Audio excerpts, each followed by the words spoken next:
आज मैं आपके साथ केक की बहुत ही आसान किचन की सिर्फ 2 चीज़ों के साथ केक की फ्रोस्टिंग की रेसिपी शेयर कर रही हूँ, जो कि बहुत ही आसान, जल्द बनने वाली और बहुत ही लो बजट है।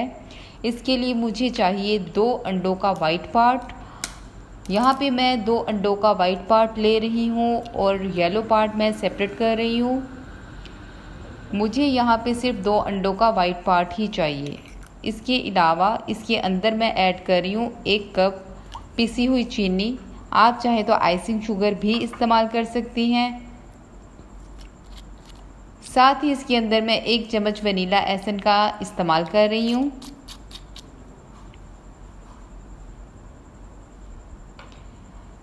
इसके अलावा इसके अंदर 1 लीमू का रस ऐड कर रही हूँ।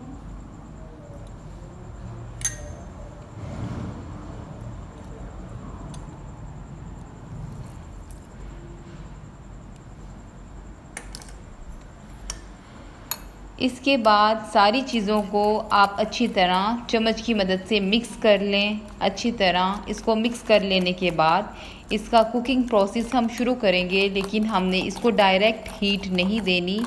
यहाँ पे देखिए मैं इसको अच्छी तरह मिक्स कर रही हूँ। ये जब अच्छी तरह मिक्स हो चुका है तो मैं अब इसको एक सॉस पैन में अच्छी तरह बॉईल कर रही हूँ पानी को, और उसके अंदर मैंने ये मिक्सचर रख दिया है। इसको डायरेक्ट हीट पे नहीं रखना, वरना ये एग वाइट जो है वो बहुत जल्दी से पक जाता है और हमारी फ्रोस्टिंग ख़राब हो जाएगी। हमें इसे बॉइलिंग वाटर के ऊपर ही रखना है। जब आप यहाँ पे देखिए थोड़ा सा मिक्सचर जो है थोड़ा सा स्टिकी होना शुरू हो जाए तो आपकी फ्रोस्टिंग जो है वो तकरीबन हमें बीट करने के लिए रेडी है। तो यहाँ पे मैं इसको अच्छी तरह बीट कर रही हूँ। फ्रोस्टिंग को हमने ज़्यादा ठंडा नहीं करना, बल्कि थोड़ा सा नीम गर्म या थोड़ा सा रूम टेम्परेचर पे ही हमने इसको बीट करना शुरू कर देना है। यहाँ पे देखिए मैं इसको बहुत अच्छे से बीट कर रही हूँ। बीट करते वक्त आपको तकरीबन यहाँ पे 5 से 10 मिनट लग जाएंगे। आप यहाँ पे देखिए बिल्कुल फ्रोस्टिंग जो है बहुत अच्छी तरह बीटर की मदद से बहुत अच्छी तरह आप देखिए बिल्कुल स्टिक हो चुकी है। यहाँ पे आप देखें कि कितनी ज़बरदस्त और कितनी अच्छी ये फ्रोस्टिंग तैयार हो चुकी है।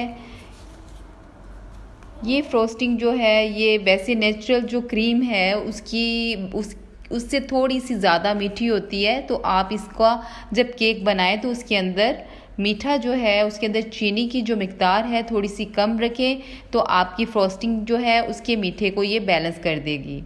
तो यहाँ पे ये देखिए मैं आपको मैंने यहाँ पे आपको ये फ्रोस्टिंग को गार्निश करके थोड़ा सा दिखा रही हूँ कि कितना अपने पैन के ऊपर कितनी अच्छी तरीके से सेट हो जाती है और बिल्कुल भी नहीं ये अपनी जगह से हिलती।